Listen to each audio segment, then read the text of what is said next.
Treasure Island, Chapter 1. I'll start by writing about the time when my father owned an inn called the Admiral Benbow many years ago. I remember the day when a man walked into the inn. He was tall and strong, with an old blue coat and a scar on his face. He looked around him. "This is a nice, quiet place. I'll stay here. Please, take this up to my room," he said, pointing to a large wooden box. "You can call me Captain. And this is for you," he continued, handing my father 3 or 4 gold coins. The captain was usually a quiet man. He spent his days walking on the beach or on the cliffs. When he came back, he always asked, "Did any sailors visit the inn today?" At first, we thought he wanted to find some other sailors, but later we realized that he didn't want any sailors to find him. In the evenings, the captain sometimes told stories about his time at sea. My father was worried that nobody would want to visit the inn because they would be frightened by the captain's stories, but I think people liked them. The captain stayed at the inn for months. He did not give us any more money for his room, and my father did not dare to ask him for more.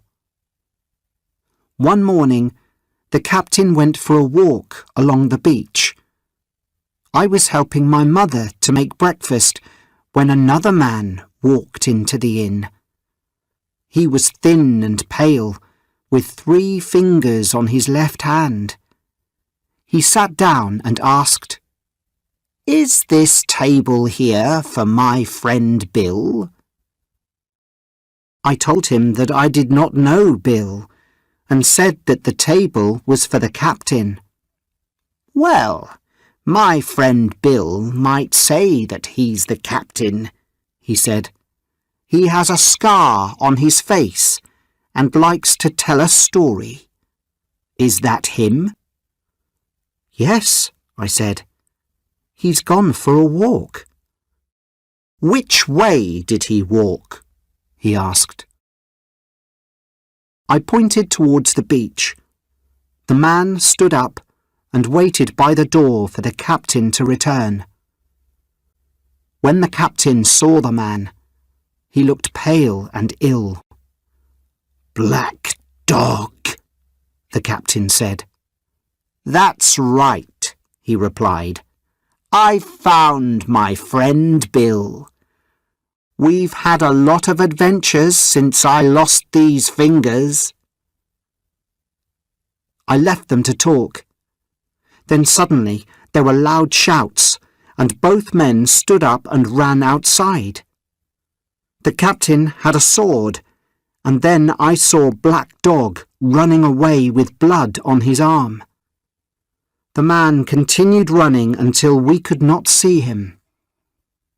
The captain walked back into the inn. He looked ill, and suddenly he fell over. I thought perhaps he was hurt from the fight.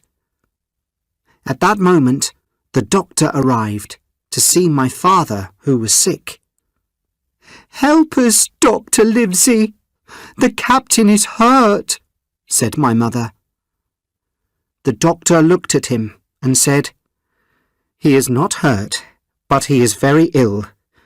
Help me to take him upstairs." We took the captain up to his bedroom, and the doctor gave him some medicine. The captain stayed in bed, but he was not quiet. He told me about his travels at sea and said that he had something which people wanted. "Black Dog is not as bad as some of the other men," he said. "They all want to find me. Tell me if you see them." That evening, my father died. I felt terrible and forgot all about the strange things that the captain told me. Then, a week later, I saw a blind man coming down the road towards the inn. He stopped outside the door when he was near and asked, "Where am I? Will a kind person help me?" "You are at the Admiral Benbow Inn in Black Hill Cove," I told him. At that moment, he grabbed my hand. "Take me to the captain," he said. "Take me to him now." I walked with the blind man into the inn and took him to the captain. The captain looked very surprised to see him. "Now, Bill, stay where you are. I can hear you. Take this." He then put something in the captain's hand, turned round and left. The captain looked at what the man gave him. 10 o'clock, he said. "I have time." Then the captain suddenly fell to the floor. He was dead. I found my mother and we talked about what we should do. We knew that the captain had a box in his room, and it probably had money in it. The blind man and black dog probably wanted this.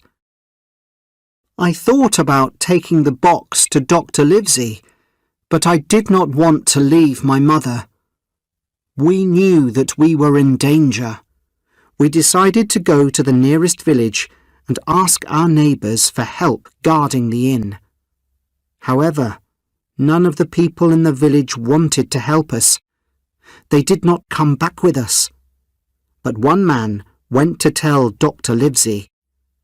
Another man said that we could have his gun. It was dark when we returned to the inn. We found the key to the box in the captain's jacket. I also saw the message that the blind man gave to the captain. It said, "You have until 10 o'clock tonight." We went upstairs, and my mother soon opened the box with the key. Inside, we found some clothes, some guns, some papers, and other things. We also found a bag with some coins inside. "We only have time until 10 o'clock, I said. "Let's leave before the blind man and black dog return." "I'll only take the money which the captain owes us," my mother said, opening the bag. We stood up to leave, and I decided to take the papers from the box too. We walked as quickly as we could back towards the village, but as we walked, we heard the sound of people in the road behind us. "Take the money and run," said my mother. "I'm too weak to continue." I did not want to leave her, so we stopped under a bridge where we could hide in the dark.